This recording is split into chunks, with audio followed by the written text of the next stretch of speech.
Hello students, इयत्ता 10वी मराठी अक्षर भारती या पुस्तकातील तिसरा धडा बघणार आहोत आज आपण. शाल या धड्याचे लेखक आहेत रा. जाधव. बघा, या शाल या धड्यामध्ये शाल म्हणजेच काय तर जेव्हा सन्मान चिन्ह म्हणून शाल आणि नारळ दिलं जातं. म्हणजेच काय, एखाद्याने काही चांगलं कार्य केलं, काही चांगलं काम केलं तर त्याला जे काही बक्षीस मिळतं त्याच्यामध्ये सन्मान चिन्ह म्हणून काय दिली जाते? शाल. पण या शालीचं लेखक जाधव यांनी काय सांगितलेलं आहे की शालीभोवती असलेल्या लेखकाच्या आठवणी या पाठातून आपल्याला बघायला मिळणार आहेत. आता शाल ही बऱ्याच जणांना सन्मान चिन्ह म्हणून मिळते, परंतु या शालीचा उपयोग लेखकाने कसा केला आणि त्या शालीचा उपयोग करताना लेखकाला कोणकोणते अनुभव आले याचं बोधपूर्ण माहिती आपल्याला या पाठात दिली आहे. म्हणजे कोणत्याही वस्तूचं मोल काय असतं याचं सखोल चिंतन या पाठात आपल्याला आज बघायला मिळणार आहे. बघा, लेखक काय म्हणतात, एकदा मी पु ल देशपांडे यांच्याकडे काही एक निमित्ताने गेलो होतो. लेखक एकदा पु ल देशपांडे यांच्याकडे काही एक निमित्ताने गेले होते. काम झाल्यावर मी निघण्याच्या बेतात होतो. तेवढ्यात सुनीताबाईंनी मला थांबवले व विचारले, तुम्हाला शाल दिली तर चालेल काय? आता पु ल देशपांडे हे कोण आहेत? मराठीतील प्रख्यात लेखक, अष्टपैलू व्यक्तिमत्व. पु ल देशपांडे कोण आहेत? मराठीतील प्रख्यात लेखक आहेत. आणि सुनीताबाईंनी लेखकाला थांबवले. सुनीताबाई कोण आहेत? तर पु ल देशपांडे यांच्या पत्नी, म्हणजेच कोण? सुप्रसिद्ध लेखिका देखील आहेत. मग सुनीताबाईंनी काय केलं? लेखकाला थांबवले व विचारले, तुम्हाला शाल दिली तर चालेल का? मी एका पायावर हो म्हटले. पु ल व सुनीताबाई यांनी मला शाल दिली. लेखकाला पु ल देशपांडे व सुनीताबाई यांनी शाल दिली. हा मला मोठा गौरव वाटला. गौरव वाटला म्हणजेच काय? अभिमान वाटला की एवढ्या प्रख्यात मोठ्या लेखकाने आणि त्यांच्या सुप्रसिद्ध लेखिका पत्नींनी मला शाल दिली याचा मला गौरव वाटला, अभिमान वाटला. ती शाल मी माझ्या खोलीतल्या सुटकेसमध्ये ठेवून दिली, वापरली मात्र कधीच नाही. पुढे वाईला विश्वकोशाचा अध्यक्ष म्हणून मी गेलो. वाईला म्हणजेच काय तर वाई हा सातारा जिल्ह्यातील एक ठिकाण आहे. तिथे लेखक विश्वकोशाचा अध्यक्ष म्हणून गेले. पुढे विश्वकोशाचा अध्यक्ष, महाराष्ट्र राज्य विश्वकोश निर्मिती मंडळाचे अध्यक्ष म्हणून लेखक गेले.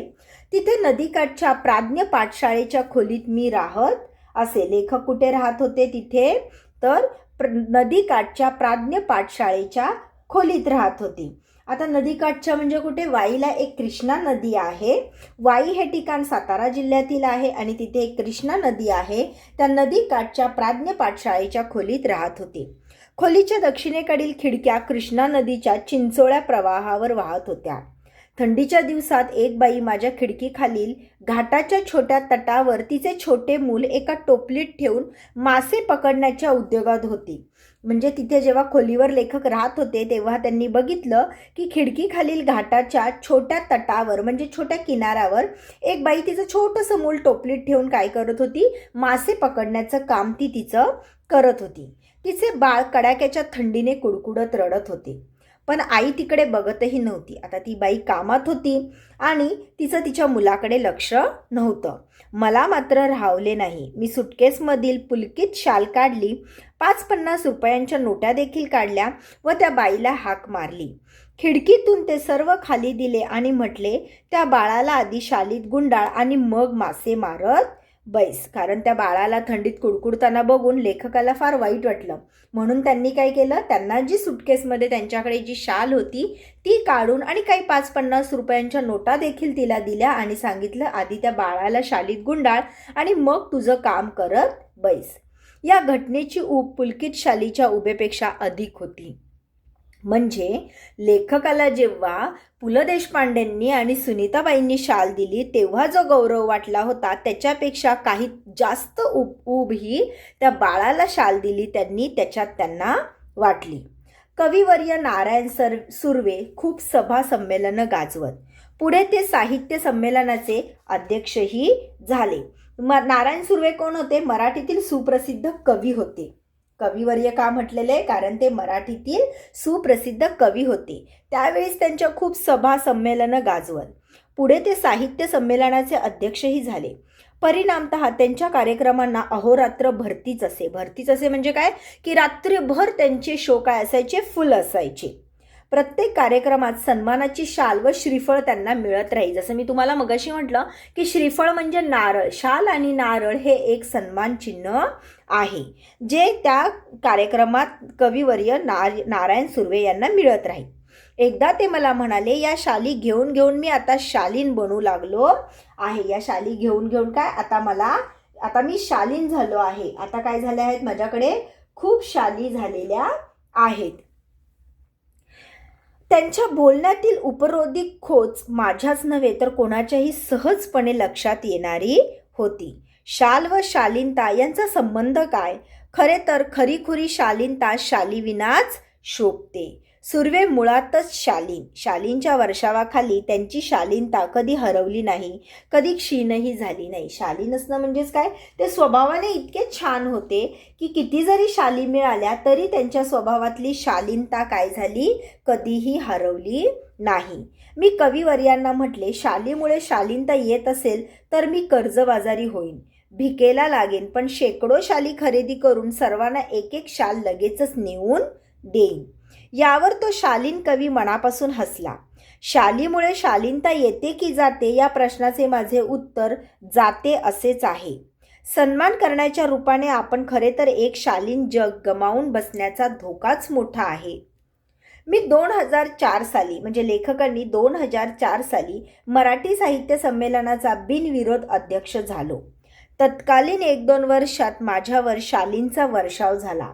एवढ्या शाली जमत गेल्या की माझ्या 8x6च्या खोलीत त्यांना ठेवणे शक्य नव्हते. हळूहळू लेखकांना पण काय झालं, मराठी साहित्य संमेलनाचे अध्यक्ष झाल्यामुळे त्यांच्याकडे देखील शालींचा वर्षाव झाला आणि इतक्या शाली जमा झाल्या की लेखकाची जी 8x6ची रूम होती त्या रूममध्ये त्यांना शाली ठेवणं देखील अशक्य झालं. मग मी सगळ्या शालींचे गाठोडे बांधून ते निकटतर्वी मित्रांकडे ठेवले.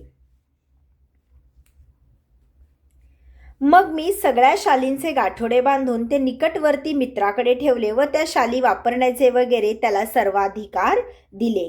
बिचारा अति प्रामाणिक, त्याच्याही छोट्या खोलीत त्याने ते सांभाळले. म्हणजे माझ्याकडे जेव्हा लेखकाकडे जेव्हा 8x6च्या खोली शाली ठेवणं शक्य नव्हतं तेव्हा त्यांनी त्यांच्या मित्राकडे काय केले, ते अधिकार दिले. पण त्यांचा मित्र देखील कसा होता, अति प्रामाणिक. त्याने त्याच्या छोट्याशा खोलीत देखील त्या शाली सांभाळून ठेवल्या. हळूहळू मी सगळ्या शाली वाटून टाकल्या गरीब श्रमिकांना. हळूहळू लेखकांनी काय केल्या, सगळ्या शाली गरीब श्रमिकांना वाटून टाकल्या.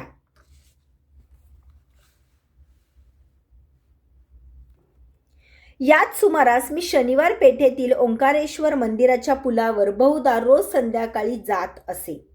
तेथील कट्ट्यावर बसणे मला आवडे. एक दिवस काय घडले की कडक थंडीच्या दिवसात एक म्हातारा अशक्त भिक्षेकारी कट्ट्याला लागूनच चिरगुटे टाकून व पांघरून कुडकुडत बसल्याचे मी पाहिले. लेखक कुठे गेले, शनिवार पेठेतील ओंकारेश्वर मंदिराच्या पुलावर रोज संध्याकाळी जायचे. तेथील कट्ट्यावर बसणं लेखकाला आवडत होतं आणि एक दिवस काय झालं की कडक थंडीच्या दिवसात त्यांनी एक म्हाताऱ्याला भिक्षेकरूला काय केलं, बघितलं की तो काय करतो आहे, चिरगुट टाकून पांघरून कुडकुडत बसला आहे. दुसऱ्या दिवशी मी 2 शाली घेऊन ओंकारेश्वरच्या कट्ट्यावर आलो. तो म्हातारा होताच. त्याला 2 शाली दिल्या. त्याने थरथरत्या हातांनी मला नमस्कार केला. लेखकांचा स्वभाव कसा होता की त्यांना कोणालाही असं दुःखात किंवा असं थंडीत कुडकुडताना एखाद्या कष्टात बघणं सहज वाटत नव्हतं. त्यांना बघणं त्यांना जमत नव्हतं. म्हणून लेखक काय करायचे, प्रत्येक वेळेस त्यांना कोणाला ना कोणाला त्यांच्या परीने मदत करत असे. त्याचप्रमाणे त्यांनी त्या म्हाताऱ्याला देखील 2 शाली दिल्या आणि त्याने थरथरत्या हातांनी लेखकाला नमस्कार केला. पुढे 4-5 दिवस मला काही कामांमुळे संध्याकाळी ओंकारेश्वरला जाण्यास उसंत लाभली नाही. त्यानंतर मी नेहमीप्रमाणे ये जा करत राहिलो. म्हणजे 4-5 दिवस लेखकाला काय झालं, वेळच मिळाला नाही. पुढे काय झालं, मग त्यांनी त्यानंतर ते नेहमीप्रमाणे ये जा करत राहिले. मग एकदम त्या भिक्षेकरी वृद्धाची त्यांना आठवण आली आणि तो नेहमीच्या ठिकाणी नव्हताच. तेथील पुलावर चक्कर मारावी म्हणून मी उठलो व पुलावरून चालू लागलो. पुलाच्या जवळपास मध्यावर तो भिक्षेकरी म्हातारा लेखकाला दिसला. मी लगबगीने त्याच्याकडे गेलो. पाहतो तो काय, 30 चिरगुटे अंगाखाली व अंगावर तेच कुडकुडणे, तेच दिनवाने जिने. म्हणजे लेखकाने काय एक्सपेक्ट केलं होतं की मी ह्याला एक सोडून 2 शाली दिल्या आहेत, तर हा कसा असेल आता, निवांत असेल, थंडीपासून त्याचा बचाव झाला असेल. पण जेव्हा लेखकाने पुन्हा पुलावर राऊंड मारला आणि बघितलं तर पुन्हा त्या भिकारीकडे चिरगुटे अंगाखाली आणि अंगावर तेच कुडकुडणे. मी म्हटले, बाबा तुम्ही मला ओळखले? त्याने नकारार्थी मान हलवली. मग मीच म्हटले, बाबा 5-6 दिवसांपूर्वी मी तुम्हाला 2 शाली दिल्या होत्या, आठवते? यावर म्हातारा खुल्ला व पुन्हा हात जोडून म्हणाला, हे भल्या माणसा तू लय मोठा. काय? हे भल्या माणसा तू लय मोठा. म्यासनी शाली दिल्या, पण बाबा म्या भिकाऱ्याला शाली कशा शोभतील? म्हणजेच काय, म्यासनी शाली दिल्या म्हणजेच काय की तू मला शाली दिल्यास, पण मला भिकाऱ्याला शाली कशा शोभतील? त्या शोभेपेक्षा पोटाची आग लई वाईट. म्हणजे त्या शाली अंगावर घेऊन शोभा दाखवण्यापेक्षा पोटाची आग ही काय असते, खूप वाईट असते. मी शाली इकल्या व 2-3 दिवस पोटभर जेवून घेतलं बघ. म्हणजेच काय, त्या भिकाऱ्याची थंडी घालवण्यासाठी लेखकाने 2 शाली त्याला दिल्या, पण त्याने त्याचा उपयोग काय केला, अंगावरची थंडी घालवण्यासाठी नाही, तर त्याच्या पोटातली भूक भागवण्यासाठी त्याने केला. आणि काय केला, लेखकाला आशीर्वाद दिला की तू लय भला माणूस आहेस, तुझ्यामुळं काय झालं, मला त्या शाली विकून 2-3 दिवस पोटभर जेवण मिळालं. आमचं हे असलं बिकट जिणं, तुझं लय उपकार आहेत बाबा. शालीची शोभा आणि ऊब व पोटाची आग आणि अन्नाची ऊब. मग याच्यात काय झालं, लेखकाला काय झालं, आठवलं की शाल ही कशासाठी दिली जाते, शोभासाठी दिली जाते, सन्मान चिन्ह म्हणून दिली जाते. त्याची सुरुवातीला ऊब म्हणजे काय, जे त्यांनी लेखकाने त्या एका आईला त्या बाळाची थंडी घालवण्यासाठी शाल दिली होती, ती ऊब. आणि ह्या म्हाताऱ्याला शाल दिल्यानंतर त्याच शालीत विकून त्याने काय केली, पोटाची विझवलेली आग. म्हणजेच भुकेल्यास अन्न द्यावे, तहानलेल्यास पाणी द्यावे, आणि हेही जमले नाही तर अभाग्यांना सन्मानांच्या शाली तरी द्याव्यात. मग लेखकाने काय संदेश दिला की भुकेलेला आहे त्याला अन्न द्यावे, तहानलेल्याला पाणी द्यावे, आणि हेही जमलं नाही तर अभाग्यांना सन्मानाच्या शाली तरी द्याव्यात. म्हणजेच की ज्यांचं नशीब नाहीये, त्यांच्याकडे कर्तृत्व खूप पण त्यांच्याकडे नशिबाने साथ दिली नाही, अशांना निदान सन्मानाच्या शाली तरी द्याव्यात, असं लेखकाने आपल्याला या धड्यातून सांगितलेलं आहे. म्हणजेच लेखकाला काय म्हणायचं आहे की एक शाल जी शोभेसाठी, सन्मान चिन्हासाठी दिली जाते, त्या शालीचे वेगवेगळे उपयोग प्रत्येकाने आपापल्या परीने काय केले, वेगवेगळे उपयोग करून घेतले. म्हणजेच एखाद्या वस्तूचं मोल काय असतं हे त्या व्यक्तीला, त्या व्यक्तीच्या सिच्युएशनप्रमाणे, परिस्थितीप्रमाणे ठरवलं जातं. ओके विद्यार्थ्यांनो, आपण आता काय करूया, नेक्स्ट लेसनकडे नक्कीच येऊया.